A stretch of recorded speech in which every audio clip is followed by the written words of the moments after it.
3, what good is in the practical world is the thought system indicated by the list? Isn't practical benefit prevented because these psychological tendencies are programmed into the human mind by broad evolution, so we can't get rid of them? Broad evolution, I mean the combination of genetic and cultural evolution, but mostly genetic. Well, the answer is the tendencies are partly good, and indeed probably much more good than bad, otherwise they wouldn't be there. By and large, these rules of thumb have worked pretty well for man given his limited mental capacity, and that's why they were programmed in by broad evolution. At any rate, they can't be simply washed out automatically, and they shouldn't be. Nonetheless, the psychological thought system described is very useful in spreading wisdom and good conduct when one understands it and uses it constructively. Here are some examples. Karl Braun's communication practices. He designed oil refineries with spectacular skill and integrity. He had a very simple rule. Remember I said why is important? You got fired in the Braun Company. You had to have 5 W's. You had to tell who what you wanted to do, where and when, and you had to tell him why. And if you wrote a communication and left out the why, you got fired. Because Braun knew. It's complicated building an oil refinery. It can blow up, all kinds of things happen. And he knew that his communication system worked better if you always told him why. That's a simple discipline, and boy does it work. 2, the use of simulators in pilot training. Here again, abilities attenuate with disuse. Well, the simulator is God's gift because you can keep them fresh.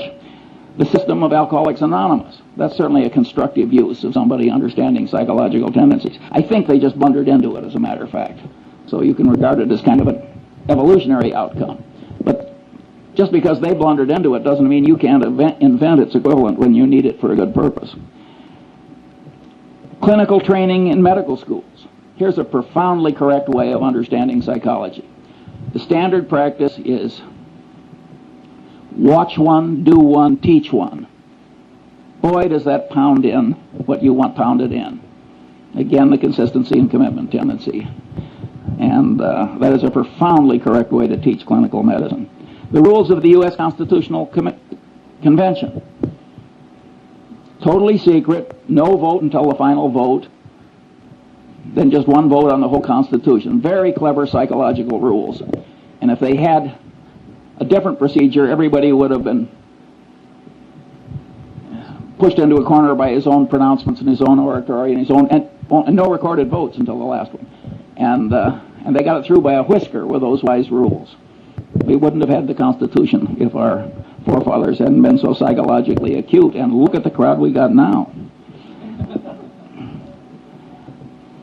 6, the use of Granny's rule.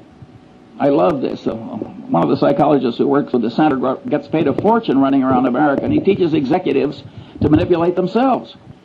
Now, Granny's rule is you don't get the ice cream unless you eat your carrots. Well, Granny was a very wise woman. That is a very good system.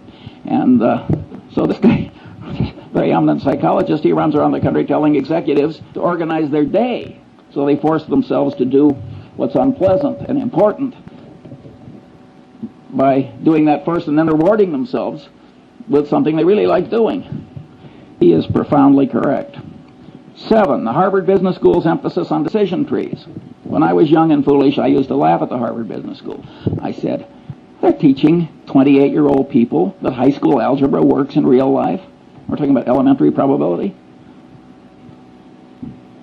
But later I wised up and I realized that it was very important that they do that, and better late than never. 8, the use of postmortems at Johnson & Johnson. At most corporations, if you make an acquisition and it works out to be a disaster, all the paperwork and presentations that caused the dumb acquisition to be made are quickly forgotten. You got denial, you got everything in the world. You got Pavlovian association tendency. Nobody wants to even be associated with the damn thing or even mention it. Johnson & Johnson, they make everybody revisit their old acquisitions and wade through the presentations. That is a very smart thing to do. And by the way, I do the same thing routinely. 9